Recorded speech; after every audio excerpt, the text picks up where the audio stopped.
there's a lot of us who keep in touch here that worked at Ambria that, are still friends with Gabino. And it was just something that's been in the back of my mind. I'm just thinking, I can't believe how many people own their own restaurants now that used to work for Gabino.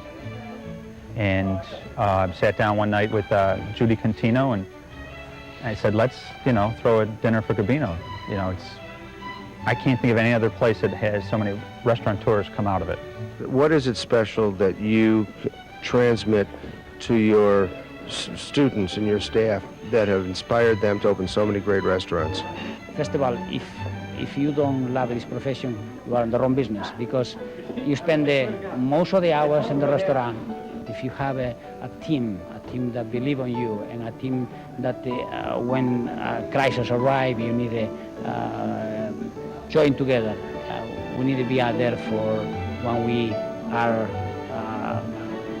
complaining, or you need to be there for touching them in the back and say, listen, guys, we did it before, we can do it again. I know we can do it again. The initial crew of Ambria were some special people, and I think that's reflective today on the restaurants that have come out of that.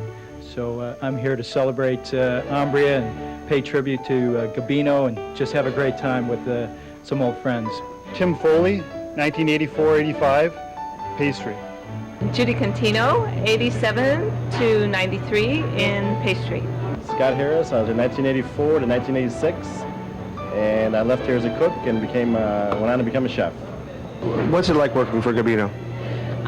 It was a great experience for me. I hadn't never seen this quality of food before, so it certainly opened the whole world up to me. It really did. Just the detail, it was something I had never seen before, so it was good. As far as working for him exactly, he was a difficult chef. Hi, I'm Hank Kyle, and I worked here at Ambria from 1981 to 1993. One thing he taught me was treat your employees like your family. I was assistant manager and also captain and wine steward.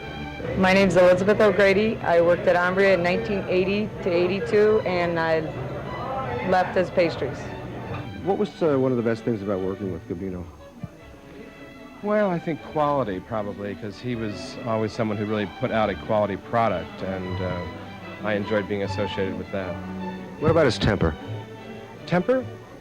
Well, Gabino's excitable, and he's got a fiery temper, and certainly keeps everybody in line. Takashi Angihashi, 1985-1986 chef. Rich Melman, 1971 to 1996, and still cooking. His craziness, he's unbelievable.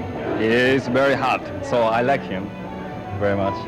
One thing that Gabino did for Chicago was save the Pump Room, which is one of our great classic restaurants, and he put it on track, made it a fine dining restaurant again after it went through a bad patch. And beyond that, I think his other great contribution is Cafe Barbariba and starting the tapas boom. For whatever reason, Chicago's the tapas capital of North America.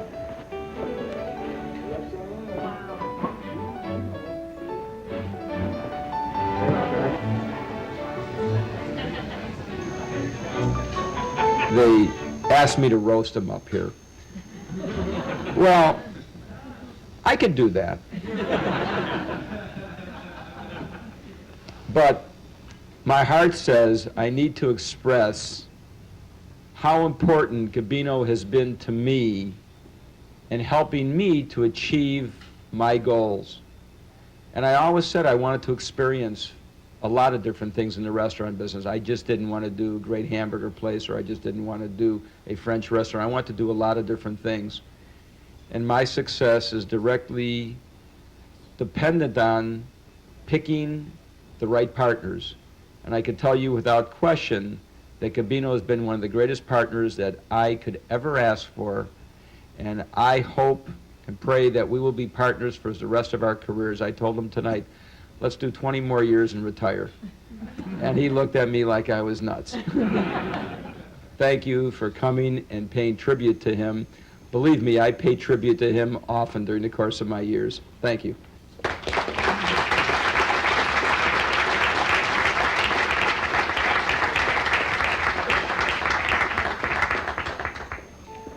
Well, I think he made me legitimate.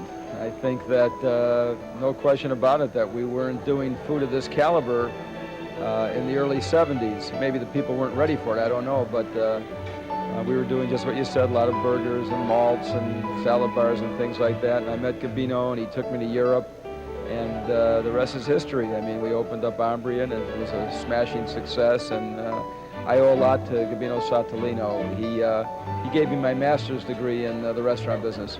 What were the two things he taught you in France? Well, he taught me l'addition, s'il vous plaît, how to pick up the check, and he showed me how to order water without gas. Those were the only two things that he taught me. And that was enough. That's all I needed. This is Luke Roach, who is the recipient of the scholarship that everybody worked so hard on tonight. How did you run into Candle College?